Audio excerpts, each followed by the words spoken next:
சங்கீத மும்மூர்த்திகளுக்கு நூற்றுக்கணக்கான இசைக்கலைஞர்கள் பஞ்சரத்தின கீர்த்தனைகள் பாடி இசையஞ்சலி செலுத்திய காட்சிகளே இவை.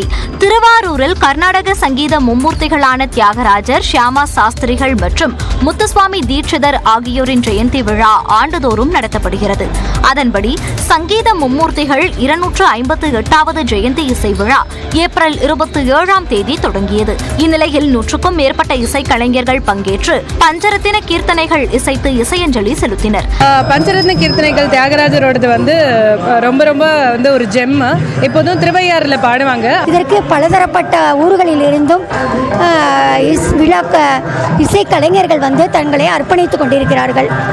அனைவருமே தங்களுடைய அஞ்சலியை இங்கு செலுத்திக் கொண்டிருக்கிறார்கள். வயலின், புல்லாங்குழல், வீணை, மிருதங்கம் உள்ளிட்டவற்றை இசைக்கக்கூடிய ஏராளமான கலைஞர்கள் பங்கேற்றனர்.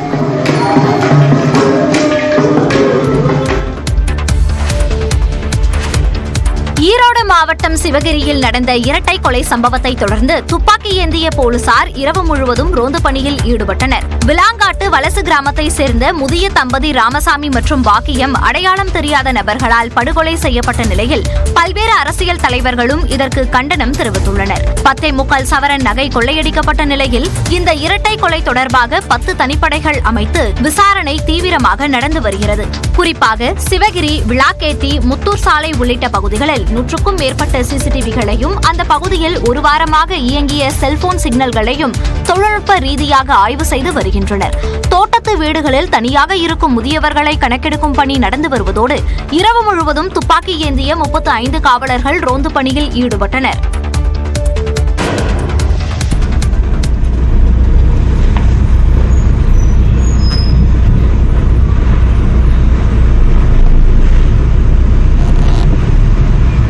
கரூர் அருகே காவலர் ஒருவர் கனரக வாகனங்களை மறித்து 500,000 ரூபாய் பணம் பறிப்பதாக குற்றச்சாட்டுக்கு உள்ளாகியிருக்கும் நிலையில் அது தொடர்பான காட்சிதான் இது.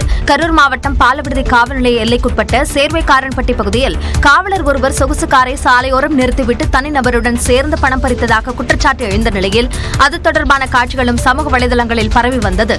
இந்த நிலையில் லாரியை மறித்து பணம் பறித்த பாலவிடுதி காவல் நிலைய காவலரும் எழுத்தாளருமான சிவக்குமார் ஆயுதப்படைக்கு மாற்றப்பட்டதாக குளித்தலை கோட்ட காவல் துணை கண்காணிப்பாளர் தெரிவித்துள்ளார்.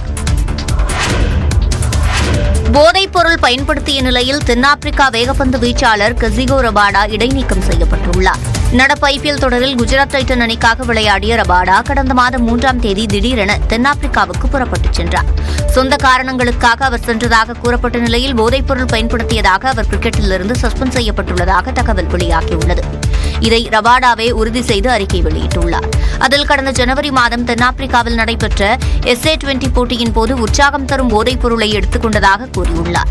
ரபாடா எந்த மாதிரியான போதைப் பொருளை பயன்படுத்தினார், அவர் எவ்வளவு நாள் சஸ்பெண்ட் செய்யப்பட்டுள்ளார் என்ற விவரங்கள் வெளியிடப்படவில்லை. இதனால் அவர் எஞ்சியுள்ள ஐபிஎல் தொடரில் விளையாடுவாரா, அடுத்த மாதம் நடைபெறும் உலக டெஸ்ட் சாம்பியன்ஷிப் இறுதிப் போட்டியில் விளையாடுவாரா என்ற சந்தேகம் ஏற்பட்டுள்ளது. ஐபிஎல் தொடரில் முக்கியமான போட்டியில் கொல்கத்தா அணி ராஜஸ்தானை இன்று எதிர்கொள்கிறது. நடப்பு ஐபிஎல் தொடரில் இருந்து சென்னை சூப்பர் கிங்ஸ் மற்றும் ராஜஸ்தான் ராயல்ஸ் அணிகள் அதிகாரப்பூர்வமாக வெளியேறிவிட்டன. பிளே ஆஃப் சுற்றை உறுதி செய்ய மற்ற அணிகள் போராடி வருகின்றன. அந்த நிலையில் 9 புள்ளிகளுடன் கொல்கத்தா அணி 7வது இடத்தில் உள்ளது. கொல்கத்தா ஈடன் கார்டன் மைதானத்தில் பிற்பகல் 3:30 மணிக்கு தொடங்கும் போட்டியில் கொல்கத்தா ராஜஸ்தானை எதிர்கொள்கிறது. பிளே ஆஃப் சுற்றுக்கு முன்னேற வேண்டுமானால் கொல்கத்தா அணி எஞ்சியுள்ள 4 ஆட்டங்களிலும் வென்றாக வேண்டிய கட்டாயத்தில் உள்ளது. அதே நேரத்தில் பிளே ஆஃப் வாய்ப்பை இழந்துவிட்ட ராஜஸ்தான் அணி ஏற்கனவே லீக் போட்டியில் அடைந்த தோல்விக்கு கொல்கத்தாவை பழிவாங்குமா என எதிர்பார்க்கப்படுகிறது. மேலும் மும்பைக்கு எதிராக டக் அவுட் ஆன டீனேஜ் பையன் வைபவ் இப்போட்டியில் எப்படி விளையாடுவார் என ரசிகர்கள் ஆவலுடன் காத்திருக்கின்றனர். ஐபிஎல் தொடரில் இன்று இரவு நடைபெறும் போட்டியில் பஞ்சாப் கிங்ஸ் அணி லக்னோ சூப்பர் ஜெயின்ஸ் அணியை எதிர்கொள்கிறது. பஞ்சாப் அணி 10 போட்டிகளில் விளையாடி 6 வெற்றிகளுடன் 13 புள்ளிகள் பெற்றுள்ளது. இன்றைய போட்டியில் வெற்றி பெற்றால் பஞ்சாப் அணி 2வது இடத்துக்கு முன்னேறிவிடும். பஞ்சாப் அணியை பொறுத்தவரையில் கேப்டன் ஸ்ரேயஸ், பிரயான்ஷ் ஆர்யா, பிரப் சிம்ரன் ஆகியோர் தொடர்ந்து சிறப்பாக விளையாடி வருகின்றனர். லக்னோ அணி 10 புள்ளிகள் பெற்றுள்ள நிலையில் பிளே ஆஃப் சுற்றுக்கு முன்னேற வேண்டுமானால் இனி நடைபெறும் அத்தனை போட்டிகளிலும் வென்றாக வேண்டிய கட்டாயத்தில் உள்ளது. அந்த அணியின் நட்சத்திர பேட்ஸ்மேன் பூரன் முதல் 6 ஆட்டங்களில் 349 ரன்கள் குவித்தார். எனினும் அடுத்து நடைபெற்ற 4 போட்டிகளில் 55 ரன்கள் மட்டுமே எடுத்துள்ளார். 27 கோடி ரூபாய்க்கு ஏலம் எடுக்கப்பட்ட கேப்டன் ரிஷப் பந்தும் தொடர்ந்து தடுமாறி வருகிறார். ஹிமாச்சல பிரதேச மாநிலம் தர்மசாலாவில் இப்போட்டி இன்று இரவு 7:30 மணிக்கு தொடங்குகிறது. தர்மசாலாவில் இதுவரை 4 IPL போட்டிகள் நடைபெற்றுள்ள நிலையில் 3 போட்டிகளில் முதலில் பேட்டிங் செய்த அணியே வெற்றி பெற்றுள்ளது. ராமர் ஒரு புராண நம்பிக்கைதான் என காங்கிரஸ் மூத்த தலைவர் ராகுல் காந்தி அமெரிக்காவில் பேசியதாக பாஜக குற்றம் சாட்டியுள்ளது. மக்களவை எதிர்க்கட்சித் தலைவரும் காங்கிரஸ் மூத்த தலைவருமான ராகுல் காந்தி அமெரிக்காவில் நிகழ்ச்சி ஒன்றில் பங்கேற்றார். அப்போது ராமரும் ஒரு புராண நம்பிக்கைதான் என அவர் பேசியதாக வீடியோ ஒன்று இணையத்தில் பரவி வருகிறது. All are mythological figures. Lord Ram was of that type. Right? Where he was forgiving, he was compassionate. So இந்த நிலையில் இந்த விவகாரம் தொடர்பாக பாஜக தலைவர்கள் ராகுல் காந்திக்கு கடும் கண்டனம் தெரிவித்து வருகின்றனர். ராகுல் காந்தியை நாடு மன்னிக்காது என பாஜக செய்தி தொடர்பாளர் ஷேசாத் பூனவாலா விமர்சித்துள்ளார். இந்து மற்றும் ராமரை இழிவுபடுத்துவது காங்கிரஸ் கட்சியின் அடையாளமாகவே உள்ளதாகவும் அவர் குற்றம் சாட்டியுள்ளார்.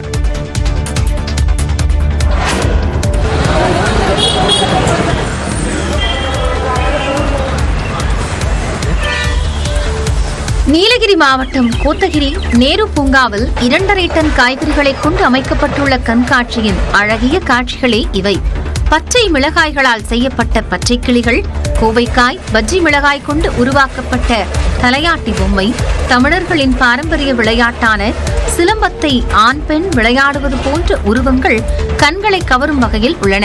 பூங்காவின் மையப்பகுதியில் 1.15 டன் நாட்டு கத்தரிக்காய் மூலம் 8 அடி உயரத்தில் திமிலுடன் கூடிய ஜல்லிக்கட்டு காளையை வீரர் அடக்கும் காட்சி தத்ரூபமாக உருவாக்கப்பட்டுள்ளது.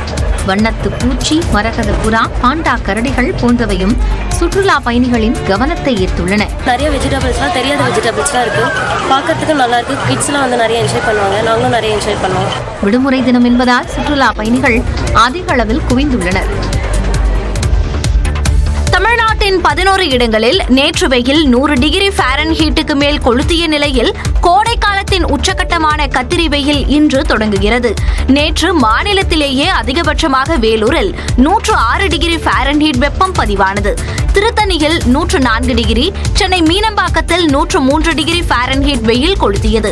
திருச்சி மற்றும் மதுரையில் 103 டிகிரி ஃபாரன்ஹீட்டும், நாகையில் 101 டிகிரி ஃபாரன்ஹீட் அளவுக்கு வெயில் வாட்டியது. இந்த நிலையில் அக்னி நட்சத்திரம் எனப்படும் கத்திரி வெயில் இன்று தொடங்கி வரும் 28ஆம் தேதி வரை இருக்கும் என்று கூறப்படுகிறது. அடுத்த 25 நாட்கள் வெயிலின் தாக்கம் உக்கிரமாக இருக்கும் என்றும் சொல்லப்படுகிறது. இதனிடையே தமிழ்நாட்டில் ஒரு சில இடங்களில் பலத்த மழைக்கு வாய்ப்புள்ளதாகவும் அப்போது 50 கிலோமீட்டர் வேகத்தில் சூறைக்காற்று வீசக்கூடும் எனவும் வானிலை ஆய்வு மையம் தெரிவித்துள்ளது. கோவை, நெல்லை மாவட்ட மலைப்பகுதிகள் மற்றும் நீலகிரி, திண்டுக்கல், தேனி ஆகிய மாவட்டங்களில் நாளைக்கு கனமழைக்கு வாய்ப்புள்ளதாக கணிக்கப்பட்டுள்ளது. இதேபோல தென்காசி, விருதுநகர், மதுரை, திண்டுக்கல் மற்றும் கரூர் மாவட்டங்களிலும் நாளை கனமழை பெய்யக்கூடும் என குறிப்பிடப்பட்டுள்ளது. சென்னையில் லேசான மழைக்கு வாய்ப்புள்ளதாகவும் வெயில் 100 டிகிரி ஃபாரன்ஹீட்டை ஒட்டியிருக்கும் எனவும் வானிலை ஆய்வு மையம் தெரிவித்துள்ளது. கத்திரி வெயில் தொடங்கினாலும் கடந்த ஆண்டை விட நடப்பு மே மாதத்தில் வெயிலின் தாக்கம் குறைவாகவே இருக்கும் என தனியார் வானிலை ஆய்வாளர் பிரதீப் ஜான் கணித்துள்ளார். தமிழ்நாட்டின் பல்வேறு பகுதிகளில் கடந்த சில நாட்களாக வெயிலின் தாக்கம் கடுமையாக இருந்தாலும் ஆங்காங்கே கனமழை பெய்து வருகிறது. இந்த நிலையில் அடுத்த ஒரு வாரத்திற்கு கனமழை காரணமாக உள் மாவட்டங்களில் வெயிலின் தாக்கம் குறைவாகவே இருக்கும் என தனியார் வானிலை ஆய்வாளர் பிரதீப் ஜான் கணித்துள்ளார். மேலும் வேலூர், திருப்பத்தூர், தர்மபுரி, கோயம்புத்தூர், ஈரோடு, நீலகிரி, திண்டுக்கல், திருப்பூரில் கனமழைக்கு வாய்ப்பு இருப்பதாக தெரிவித்துள்ளார். இந்த மழை வந்து நமக்கு பெய்ய பெய்ய நமக்கு வெப்பத்தோட தாக்கமும் அதுக்கப்புறம் பெரிய அளவுக்கு இருக்காது. ஸோ கடந்த ஆண்டு நீங்க பார்க்கும்போது ஏப்ரல் மாதத்திலேயே நம்ம கரூர், ஈரோடு எல்லாம் பாத்தீங்கன்னா 43, 44 டிகிரி எல்லாம் போனதை பார்த்தோம். இந்த ஆண்டு நமக்கு 41 இன்னும் எந்த இடங்களும் போகவில்லை. ஸோ சராசரி 38ல இருந்து 40க்குள்ளேயே அதே டிகிரியில இருக்கிறத பாக்குறோம். தொடர்ந்து வருகின்ற நாட்களும் அதே மாதிரிதான் இருக்கும்னு எதிர்பார்க்கப்படுகிறது. சற்று குறைந்து கூட இருக்கிறதுக்கான வாய்ப்பு இருக்குது. கடலோர பகுதிகள்ல வந்து பாத்தீங்கன்னா அங்க வந்து பொதுவா மழை இருக்காது. கடல்ல இருந்து மேகங்கள் வந்தாதான் நமக்கு வந்து ஏதாவது மழை இருக்கிறதுக்காக பாருவோம். ஸோ உள் மாவட்டங்களில் தொடர்ந்து மழை இருக்கும். வெயிலோட தாக்கம் வந்து நமக்கு இது மாதிரி சராசரியை ஒட்டியே இருக்கும் எதிர்பார்க்கப்படுகிறது. கடலோர மாவட்டங்களில் மழைக்கான வாய்ப்பு குறைவு என்றும் அவர் கூறினார்.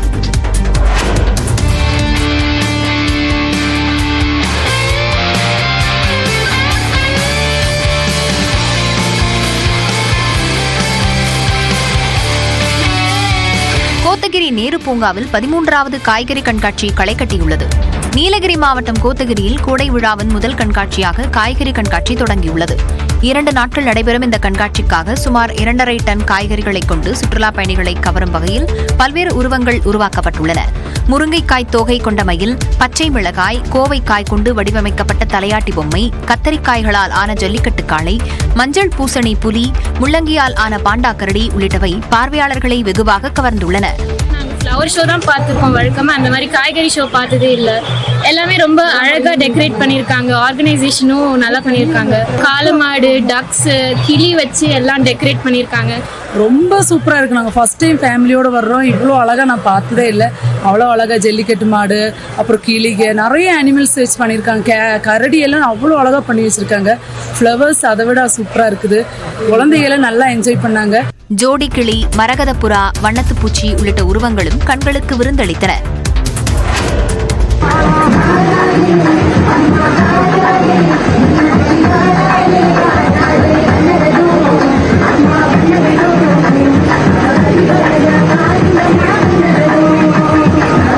வண்ணமயமான மதுரை சித்திரை திருவிழாவுக்கு மேலும் அழகு சேர்த்த காட்சிகளே இவை.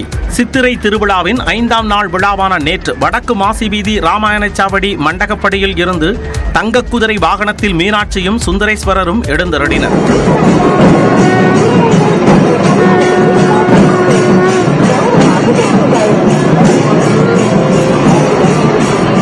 மீனாட்சி, முருகன், கருப்பன் உள்ளிட்ட கடவுள்களின் வேடமிட்டு விழாவுக்கு பக்திமயமாக குழந்தைகளை பெற்றோர் அழைத்து வந்தனர்.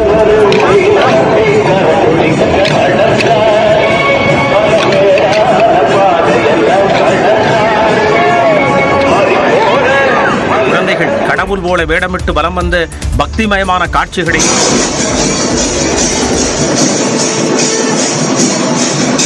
அம்மனை வழிபட ஆயிரக்கணக்கான பக்தர்கள் குவிந்ததால் மதுரை மாநகர் கலைகள்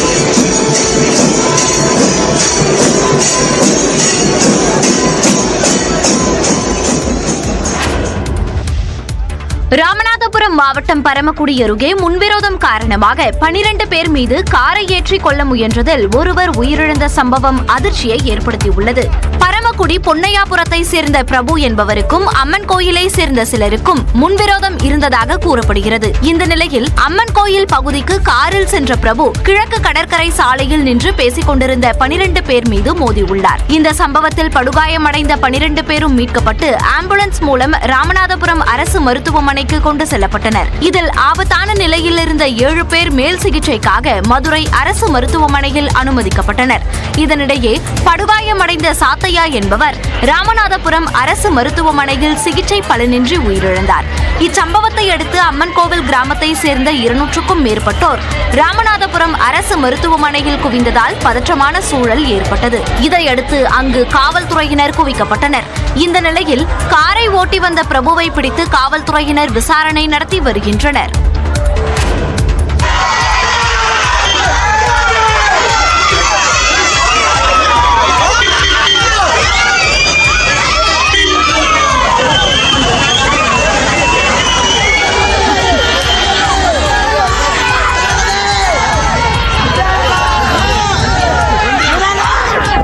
படப்பிடிப்பில் உள்ள நடிகர் விஜய் தாண்டிக்குடி கிராமத்தில் நடத்திய மினி ரோட் ஷோ காட்சிகளே இவை.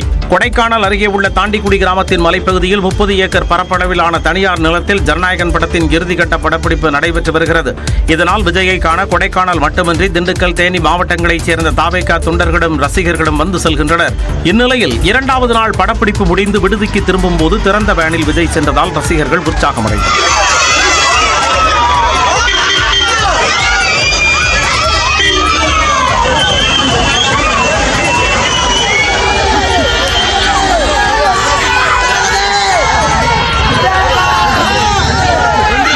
இதனிடையே படப்பிடிப்பின் போது சாதனங்கள் சரிந்து விழுந்ததில் லைட்மேன் ஒருவருக்கு தலையில் காயம் ஏற்பட்டது.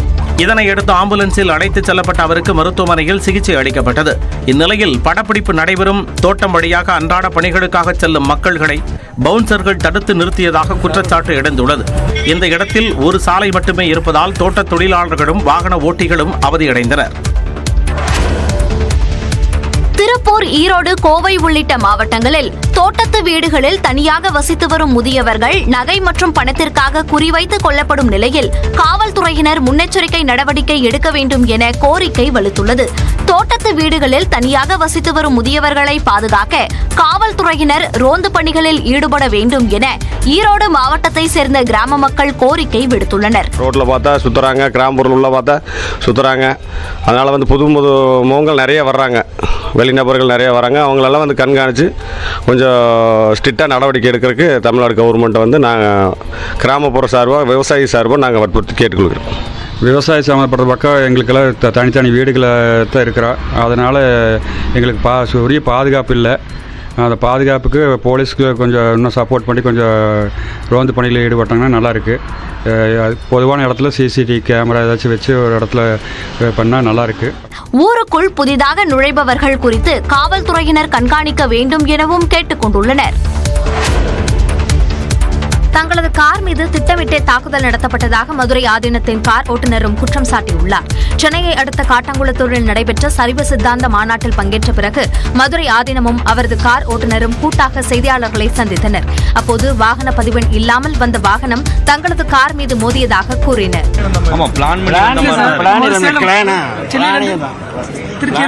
பக்கா பிளானி தான்.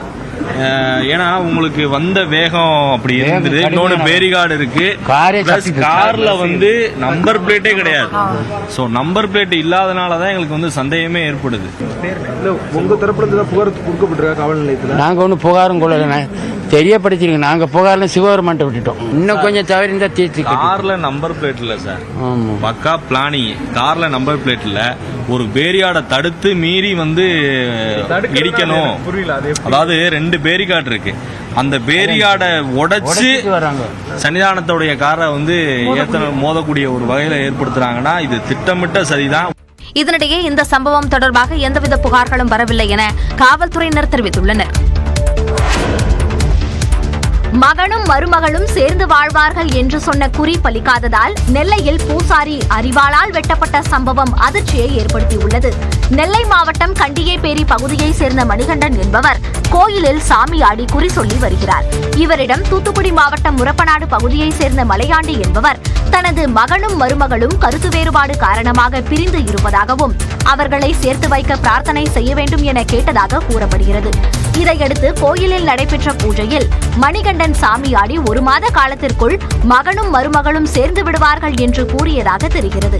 இந்த நிலையில் மலையாண்டியின் மகனும் மருமகளும் 1 மாதம் கடந்த பிறகும் ஒன்று சேராததால் விரக்தியடைந்த அவர் மது அருந்திவிட்டு மணிகண்டனை சந்தித்து வாக்குவாதத்தில் ஈடுபட்டுள்ளார். இருதரப்புக்கும் இடையே வாக்குவாதம் முற்றிய நிலையில் கையில் வைத்திருந்த அரிவாளை கொண்டு மணிகண்டனை மலையாண்டி வெட்டியுள்ளார். இதில் காயமடைந்த மணிகண்டன் கூச்சலிடவும் அக்கம்பக்கத்தினர் மலையாண்டியை பிடித்து போலீசிடம் ஒப்படைத்துள்ளனர். இதையடுத்து மலையாண்டியிடம் நெல்லை டவுன் போலீசார் விசாரணை மேற்கொண்டு வருகின்றனர்.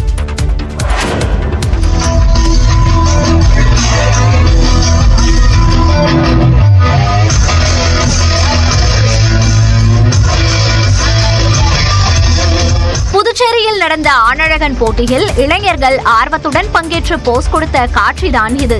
தனியார் பயிற்சி கூடத்தின் சார்பில் 8வது ஆண்டாக கடற்கரை சாலை காந்தி திடலில் ஆணழகன் போட்டிகள் நடத்தப்பட்டன. இதில் பல்வேறு பகுதிகளை சேர்ந்த 180 இளைஞர்கள் பங்கேற்று தங்கள் கட்டுடல் அழகை காட்டினர்.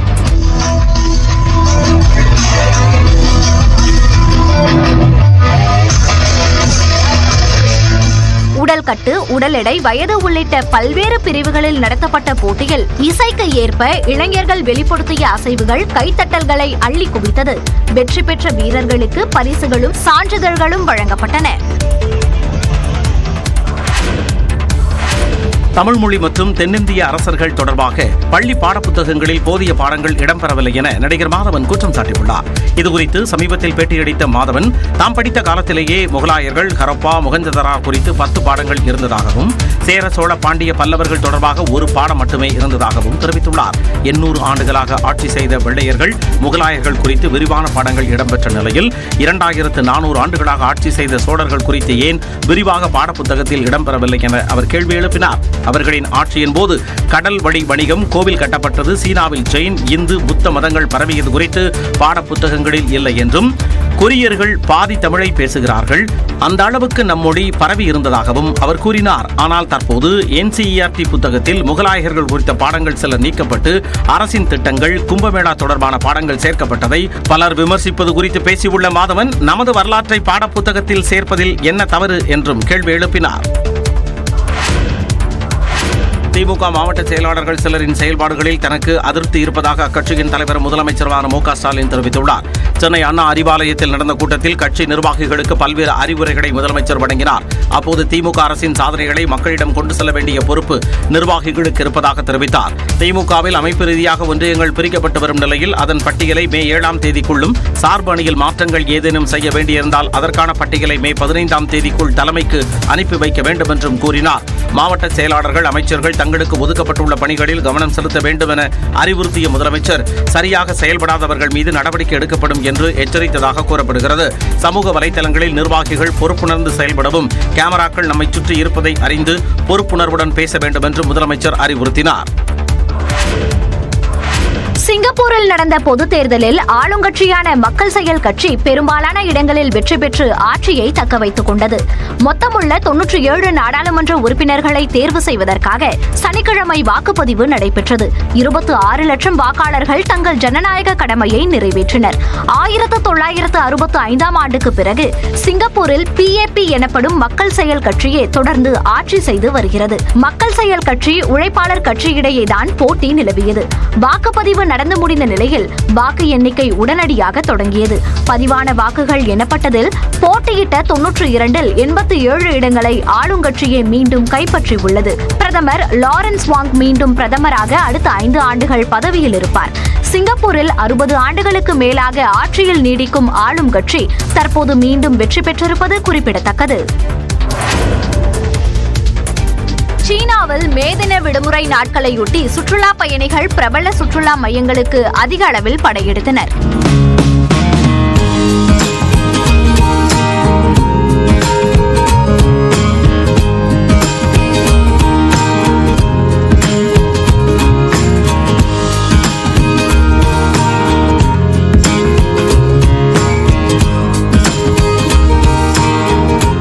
ஏப்ரல் 29ஆம் தேதி முதல் மே 6ஆம் தேதி வரை சுற்றுலா தலங்களில் ரயில்கள் மூலம் 14 கோடி பேர் பயணம் செய்வார்கள் என்று கணிக்கப்பட்டுள்ளது. சீனாவின் பெய்ஜிங், ஷாங்காய், வூஹான் உள்ளிட்ட பகுதிகளில் இந்த ஆண்டு கூட்டம் களை கட்டியது.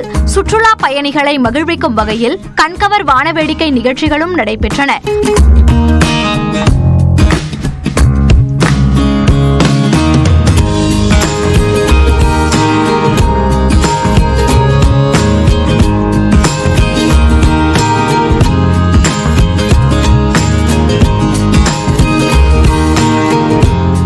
மோஜியாங் ஹானி என்ற தன்னாட்சி பகுதியில் பிரம்மாண்ட பேரணியும் நடைபெற்றது.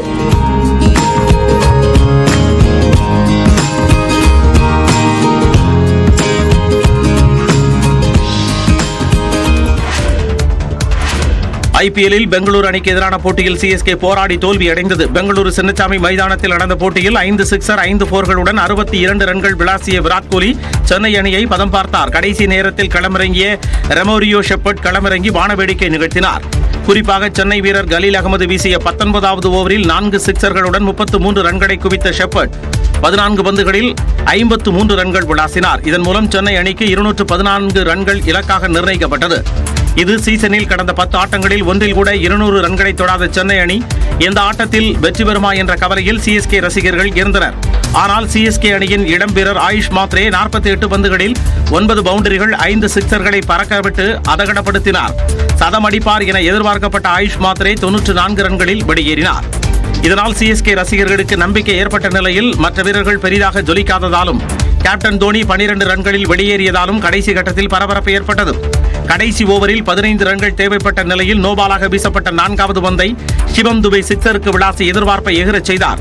இதனால் கடைசி 3 பந்துகளில் 5 ரன்கள் தேவைப்பட்ட நிலையில் யாஷ் தயால் கட்டுக்கோப்பாக பந்து வீசி சென்னையின் வெற்றியை தட்டி பறித்தார். இதன் மூலம் 9வது தோல்வியை சந்தித்த CSK புள்ளி பட்டியலில் கடைசி இடத்தில் நீடிக்கிறது.